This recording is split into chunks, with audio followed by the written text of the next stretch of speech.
and welcome to another episode of Creative Glue, where we're continuing to explore the common bond that brings creatives together.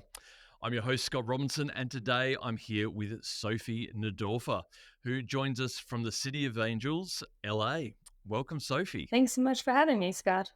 Now, Sophie is a set decorator and production designer with an incredible bio, from designing sets for film and television and music videos all around the world to winning an Emmy for outstanding production design for The Handmaid's Tale, which is absolutely amazing.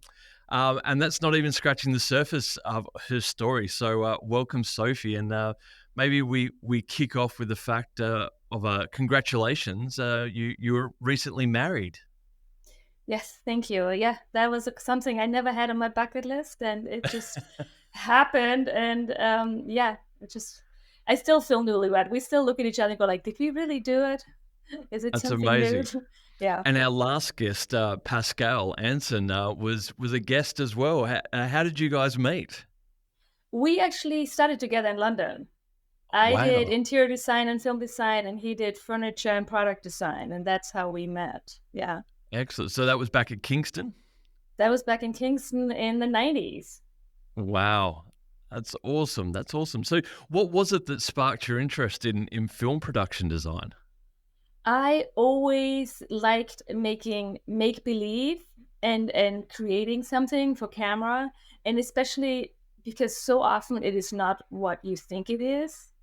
And I really love that, Now I sometimes hate that because it's so much throwing away, or you make something amazing and you build it, maybe it might take 2 months to build it, and then you shoot it one day and then the next day it's getting destroyed. So that was the first thing that I really got attracted me. Now it's a thing where I go like, oh, sometimes I don't like it as much anymore. That must be demoralizing to see, something that you'd spent so much time on and then it's a fleeting moment and it's just gone.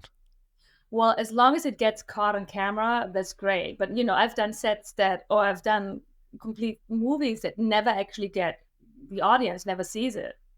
Yes. They Yes. never, for some weird reason, get cut together, and for some weird reason, they never get really published and shown. That is just really sad. Yeah, we actually have an awards category that we've entered a couple of times of best work never shown, and it allows you to at least put up something that was meant to be, and then for whatever reason never went. And there's been a couple of those over the years, and it's sometimes your best work you feel, and you just don't get a chance to show the world. We had one project, and we were like, "Well, it happens," Yeah. When you do this long enough, it definitely will happen. Exactly. So, I mean, your work spans like a really diverse sort of suite of industries. I mean, you've worked on everything from commercials to music videos and feature films. Is there part of that industry or the sector that you enjoy working more than another? Well, yes, definitely film, because you have the most amount of time and it's much more about the story. And you have the most amount of prep time too. Most films are about 2 hours of storytelling, and you get 10, 12 weeks of prep time, maybe more, maybe 6 months of prep time, depending on, what it is. But in TV, which is now they want, the last couple of years, they want movie quality, but they give you 6 weeks of prep time for 8 hours of film. Right. And so it gets very stressful. And then there's changes, and you have to adapt to that. And commercials, it's how I actually started. I started in films and then went commercials for years only, because they're fast, they can be fun. Normally there's always money there, and it's a different look, because it's all about making the product look really good or whatever you're selling. And almost the set dressing sometimes has to be fade away, because you don't want to be in opposition to your main hero or whatever you're selling. So I like it all. Have you got a favorite ad that you've worked on? One of the most, and it was one of those, an opportunity that I got from my friend who's a producer, Tom Fantasy, He called me and said like, "Are you available? We have 4 days to do the Super Bowl commercial, and it's white on white with Chevy and Glee, the cast from Glee." And I mean, we designed it overnight. It was built. It was the longest build that we ever did with that construction company. We worked 36 hours straight, Oh, right, to get it all done because it was so fast. And yeah. it was really fun. It was for me a huge opportunity to do something like that. And uh, I like that kind of craziness to get, it's problem solving. Give me a problem and then solve it and be creative about it.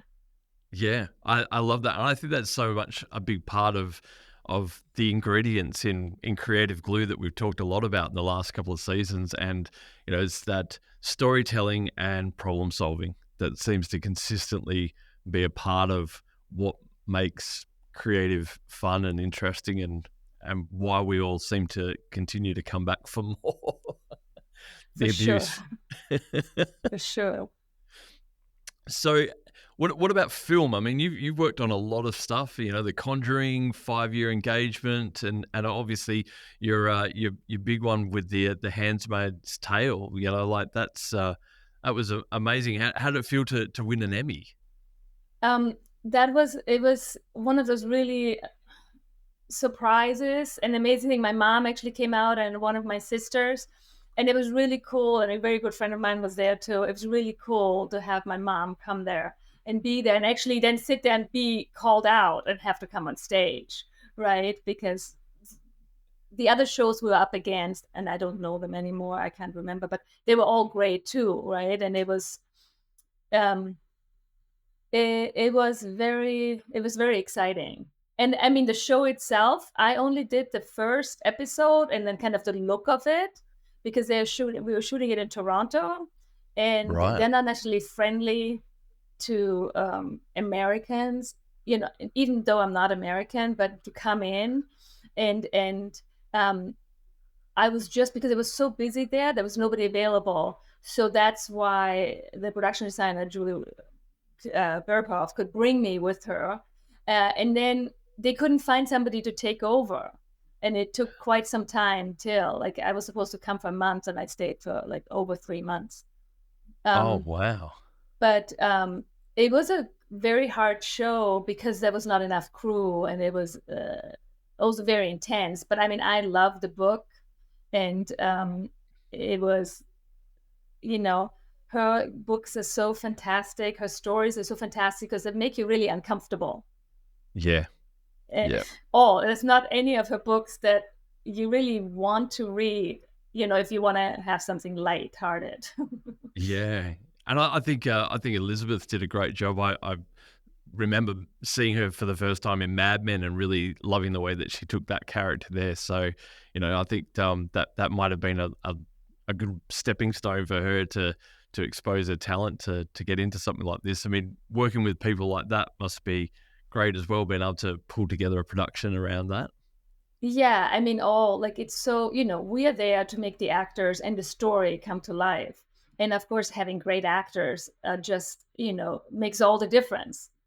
For them, having great sets. And if you get, I'm really into all the small details, so that the actor, their character gets another dimension, right? It helps them too. But, we're all there to support each other to make this story come to life. Yeah. And how many people were on that set? You said it was a bit short staffed. So how many were working on that? Um, I mean, for most, it's so subdivided in categories, right? The art department, you have the art director who builds the set, with the set designers. Then you have my whole department, the set decorator, which take care of everything that you visually see but that doesn't get built.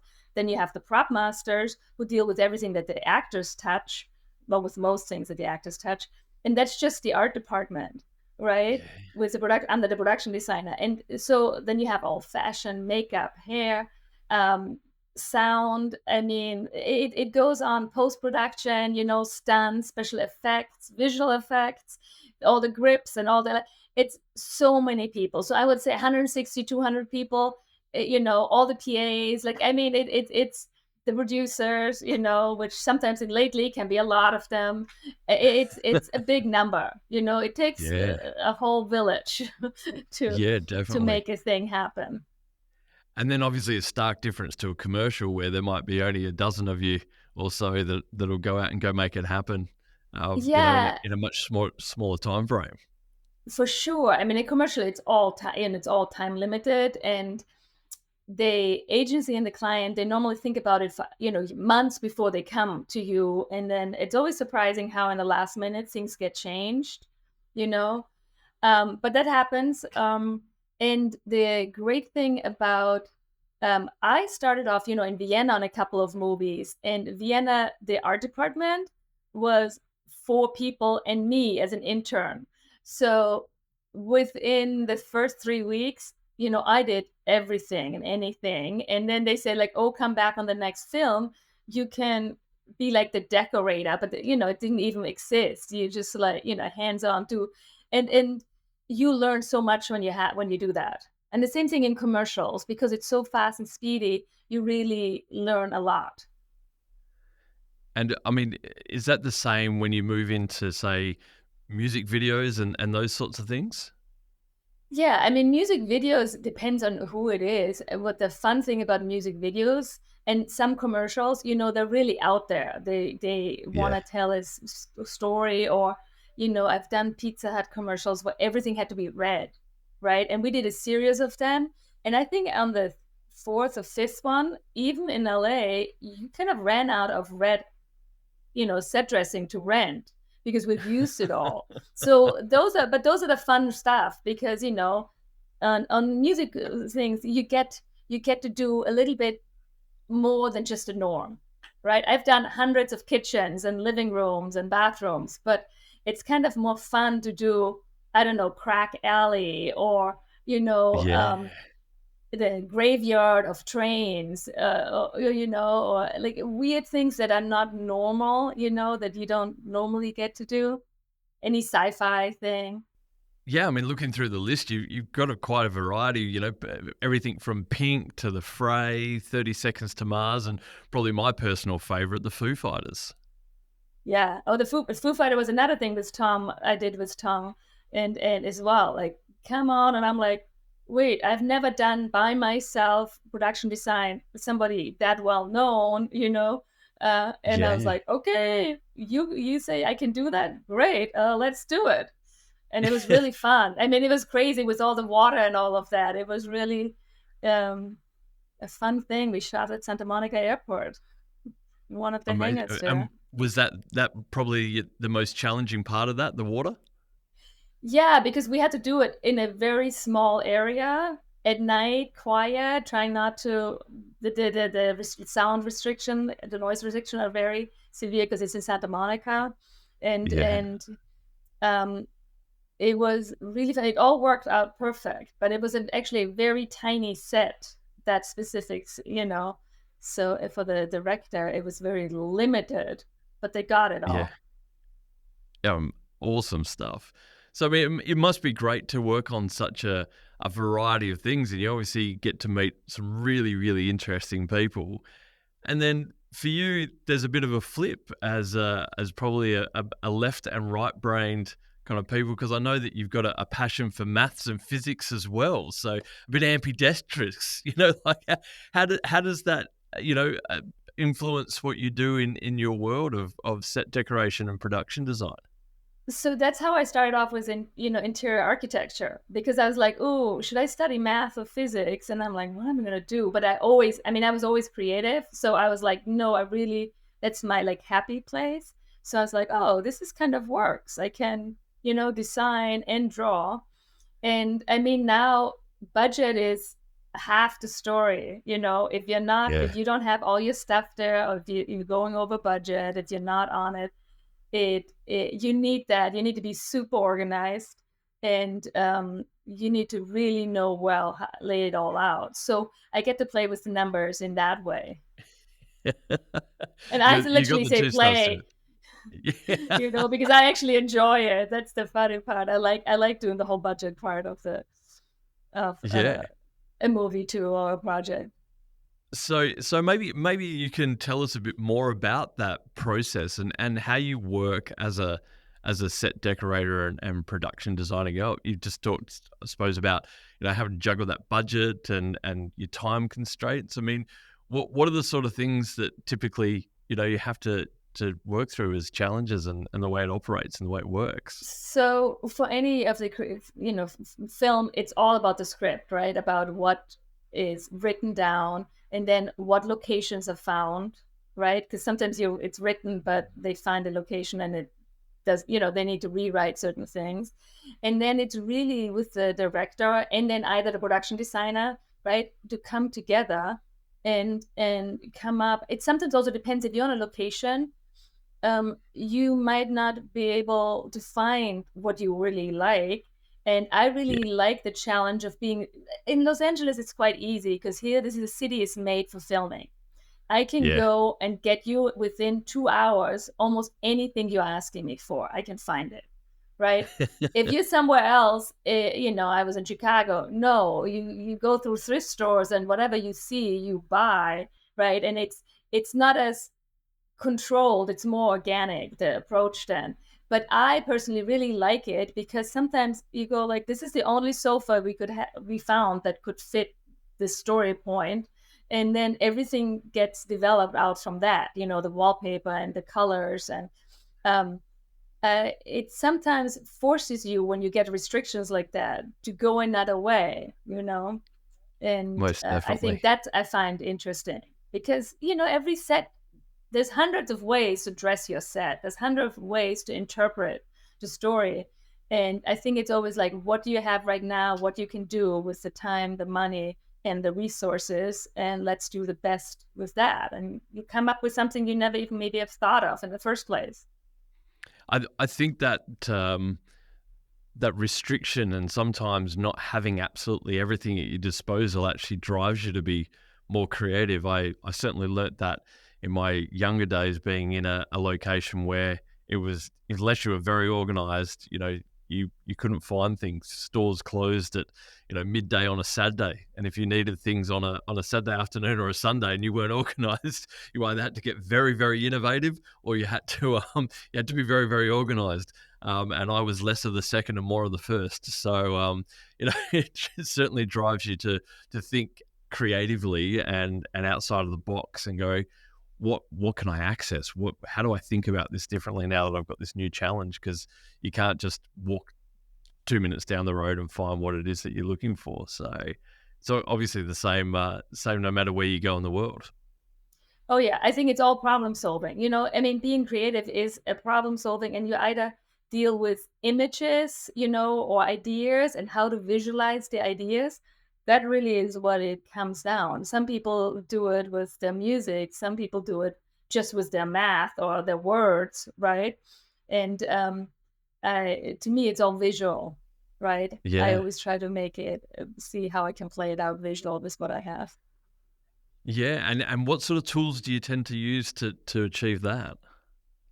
And to me, I like most of the people who work with me, they don't necessarily see it coming because I have a very quickly, if I get the ideas from the director and in the story and the locations and the designer, right? Then I look around and find some items, and then it just kind of falls to get. It always comes together, and then I just go for it, right? I don't question myself too much. I know by now because I've done it so long exactly what I need or how many you need, right? There's a thing about you need two lamps and two floor lamps, and you know it's a certain amount of pillows and this kind of cover and that, and you need a couple of smalls, and I already grouped the smalls together. So in my head, I kind of visualize it, right? And Yeah. I've always been able to do that and see it three-dimensional. So when it comes down to it, I know exactly where everything goes because I've seen it in my head.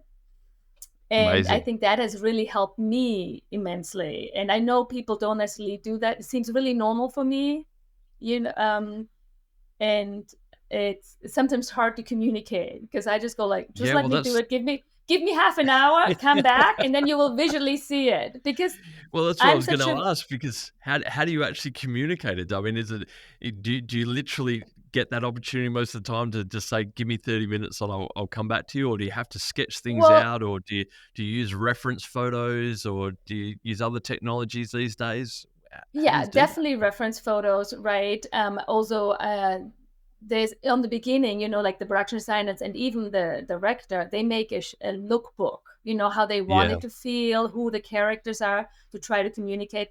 Sometimes you get this, sometimes you don't. Really, it depends yeah, on, it depends on the time and the turnaround and also how people work.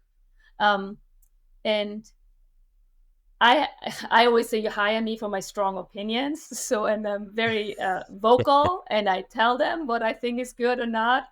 I don't. If you don't want my opinion, don't ask me. yeah, But I'm like, I feel like, wait, I get paid to give you an opinion of when it comes to looking, right? yeah. And um, it's a yeah, to me, it's a collaboration to put it together. And I normally there's drawings, right, and I put in where I think the furniture goes, and sometimes it needs to move for camera moves, right, and for story because the director might see it. So it's all you collaborate and talk to. And um I haven't had any crazy, where I was like, oh no, this is not doesn't work. I mean, there is, when stunts come in, you have to make sure that stuff works, that they can jump from one thing to the other, and that thing is strong enough or has been dealt with that it's strong enough now, or you have Yeah, multiples because they're supposed to break it. I mean, this is all there's a lot of pre-planning on it.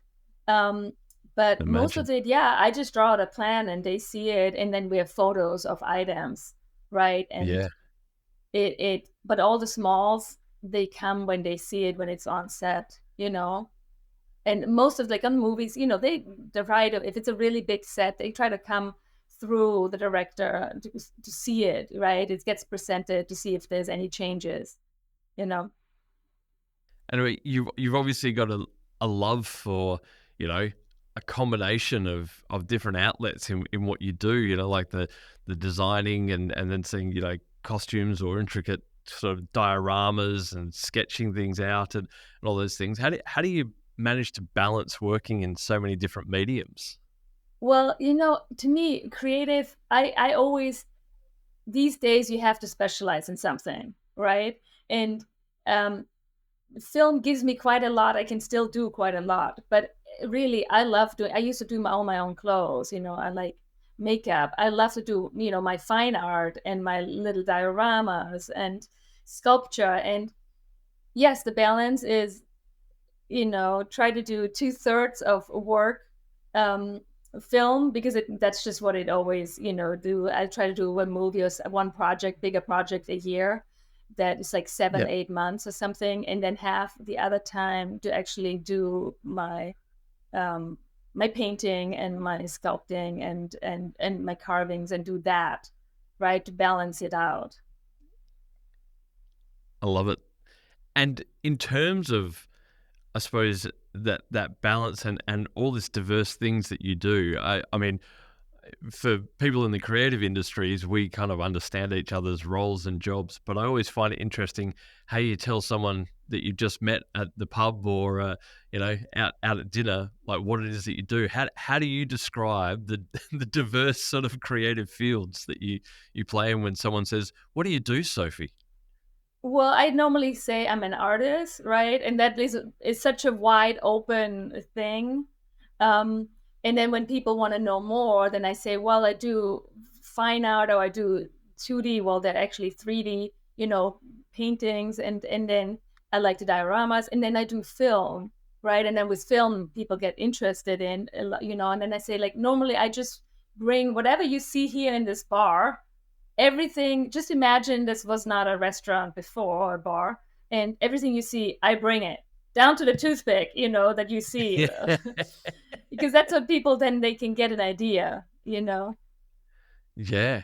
And I mean, the diversity doesn't just stop with, I suppose, your talents. You've really done some incredible things from, you know, anything from, opening a gallery right through to sort of being involved in Burning Man. I mean, how have these sort of creative experiences shaped where you are today? Well, to me, when I came to LA, I got lucky. I worked with this production designer a Spanish production designer, but living in LA on a movie in Vienna. How I ended up when I went around the world for a year and a half, traveling. And when I ended up in LA, I literally got picked up at the airport and driven to Paramount Studios and started working.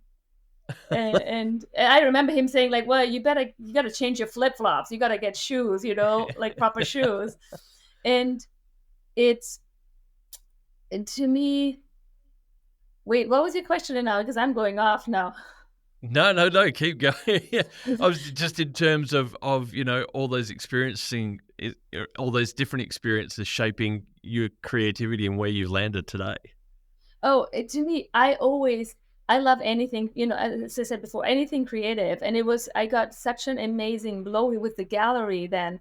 I met Mac Downs, and he is super creative. He worked in the film industry too.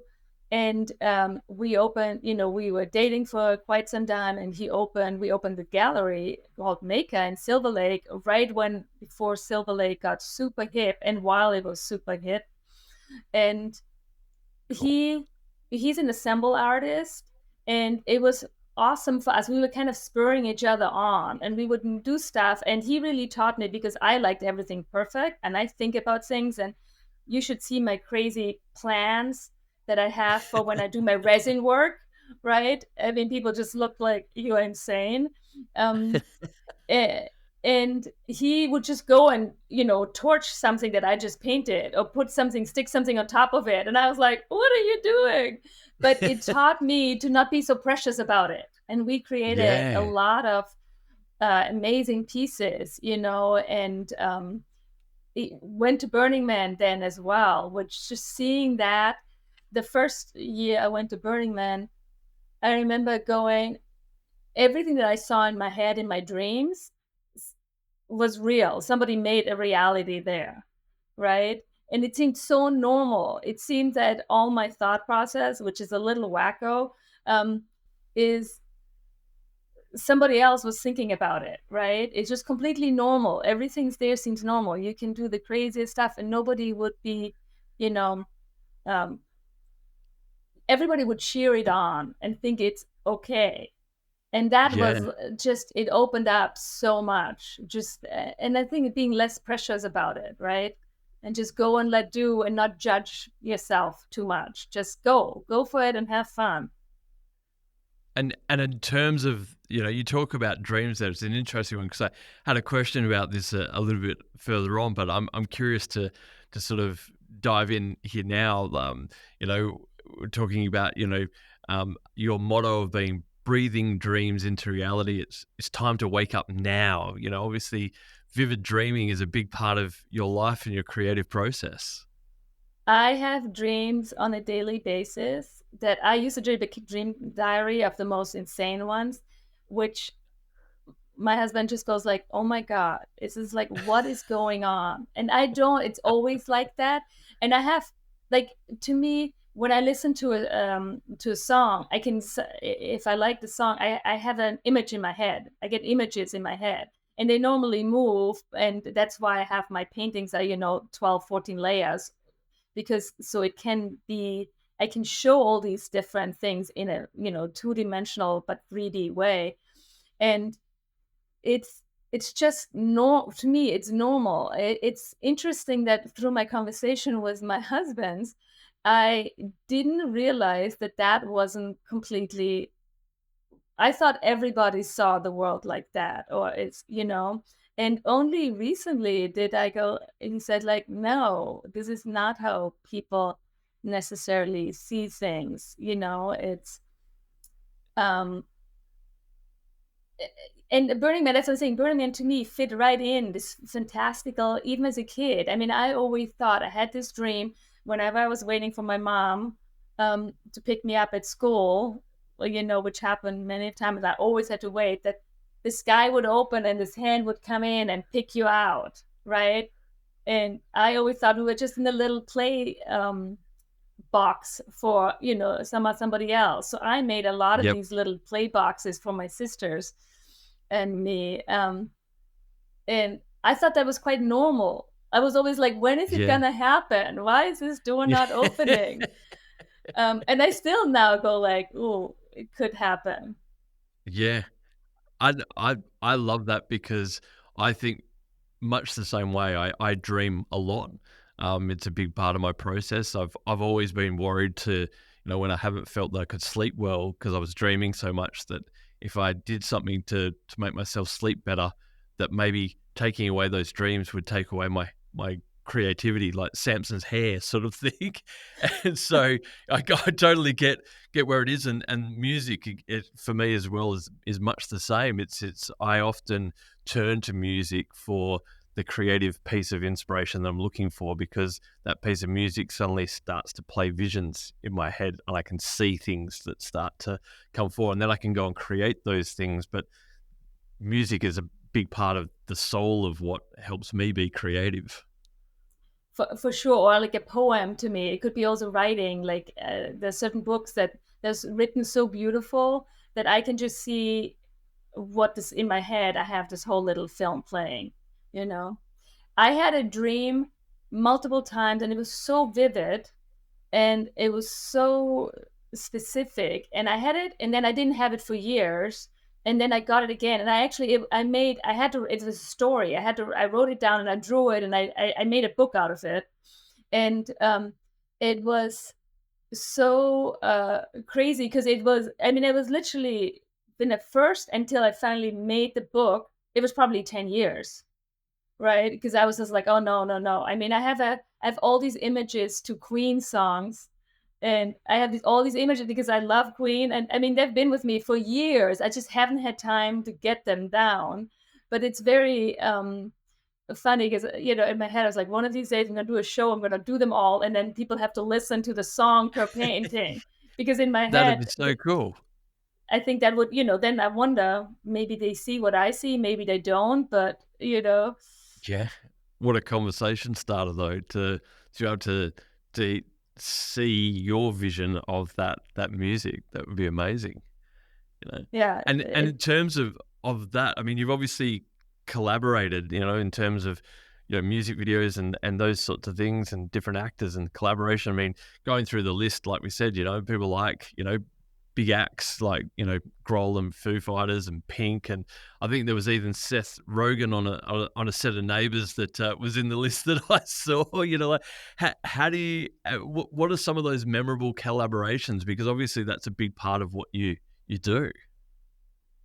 yeah, I mean, I worked for a really long time with Robert DeVico, who's a production designer, right? Who was the one who I met in Vienna, and we did for many years work together, and it's a lot of collaboration. And then I worked for a Yeah, long time with Julie Berghoff, right? And we, uh, the same thing, if you work with people for a long time, you get a shorthand, and it's really fun to put all your creative juices together, right? Especially if you find somebody who you can really relate to, and you have a similar.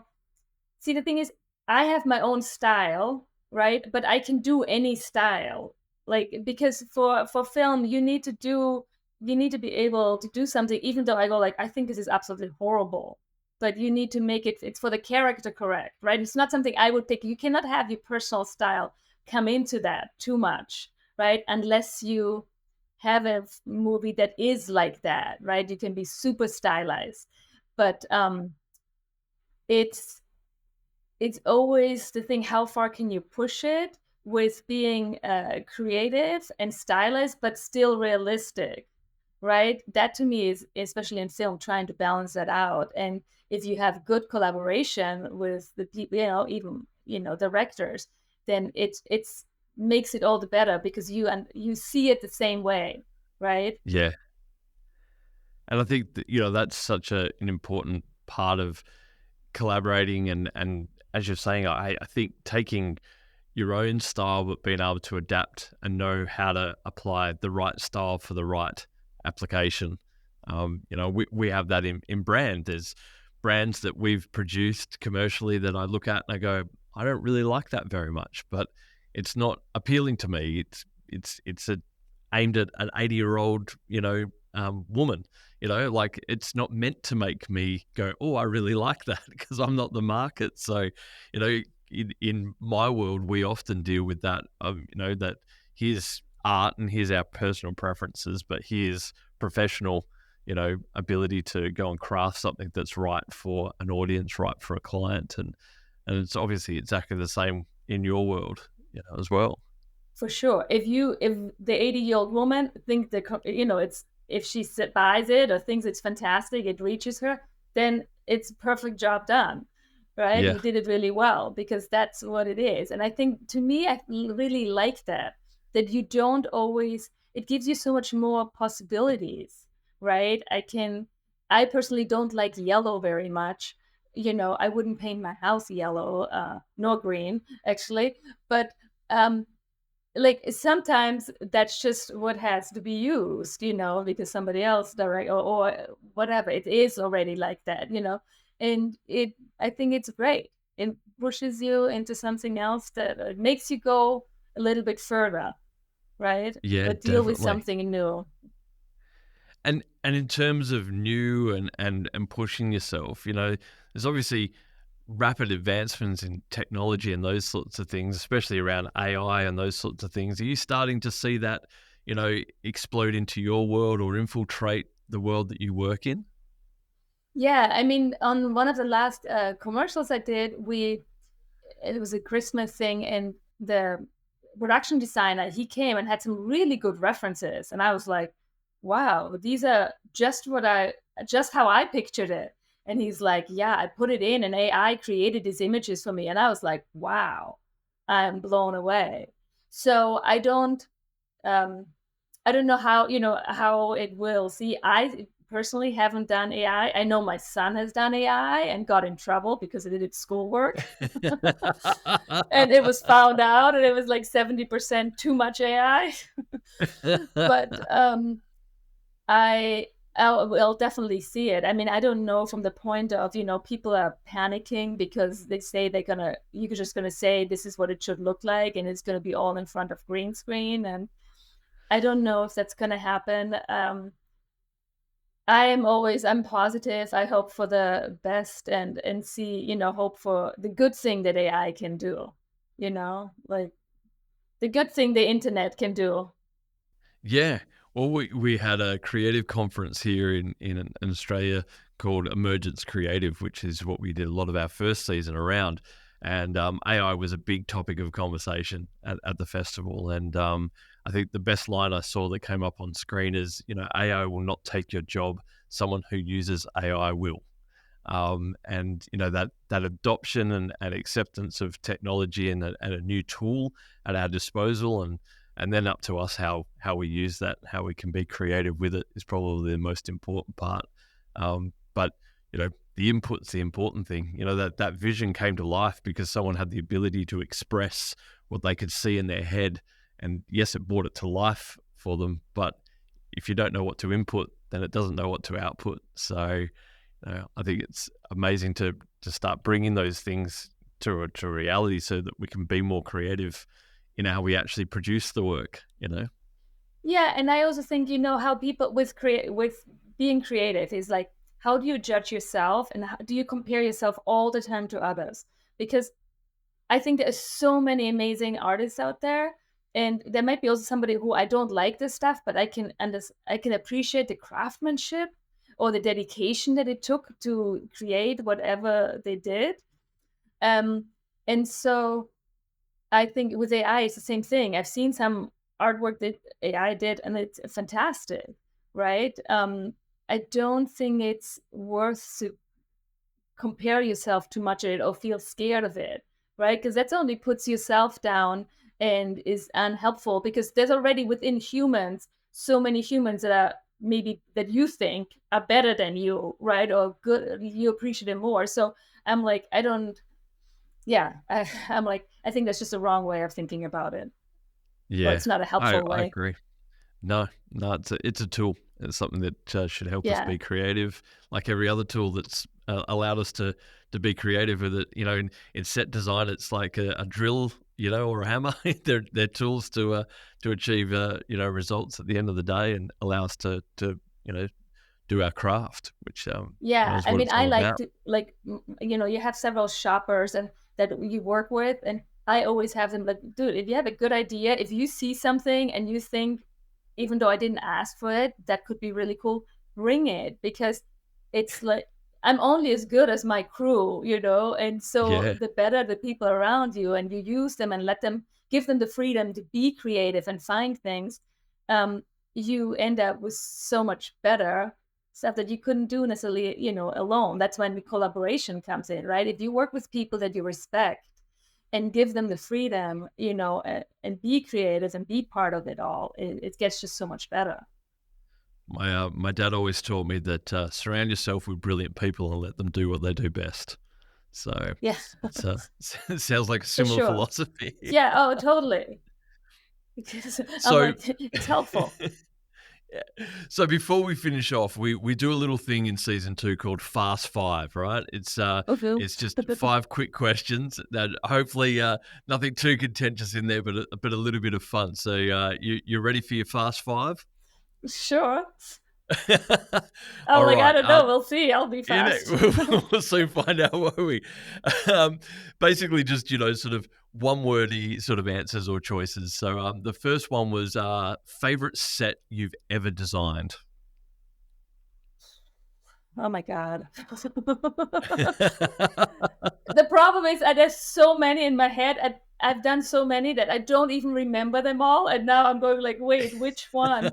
I don't have a favorite child. So I was like, I only have one. No, like, right. There's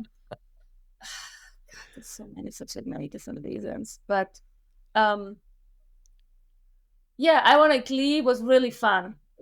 The Yeah, Super Bowl commercial, that was just super fun because it was, building something, getting it drawn out that night, getting it starting built the next day and shot 2 days later, on a scale. It was pretty crazy. So that was just a very cool. fun, and to pull it off and everybody was happy. That was Yeah, pretty awesome. awesome, awesome. Next one, dreams or reality? Dreams. I think that was an easy one. Yeah. We'll go. We'll go along with some people that you've worked with in Aren't they music. reality? Aren't they? Yeah, well, that would be nice, wouldn't it? We're still waiting for the hand to come down. So, um, Foo Fighters or The Fray? I think Foo Fighters. Yeah. Yeah, or as Yeah. Christopher Walken would say, the Foo Fighters. So, Yeah. um, commercials or feature films? Feature film without a question. Pretty big tick there. Yeah. And then my last one, Burning Man or traditional gallery exhibition? Burning Man. Yeah. Burning Man. Although Yeah, it can I get dusty expected and that, sandy. having listened to your experience. That's incredible. Yeah. Well, look, thank you so much for joining us today, Sophie. That's all we have time for on this episode of Creative Glue, but join us each month as we continue to explore the creative glue that brings us all together. If you haven't already, please check out the rest of our Creative Glue episodes available on YouTube channels, Spotify and Apple Podcast, as well as just being able to simply search Creative Glue Podcast to find us. So like, subscribe, and stay tuned to see who we'll be talking to next on Creative Glue. Creative Glue. Creative Glue. Your ideas and my ideas will stick together like glue. 'Cause we've got the creative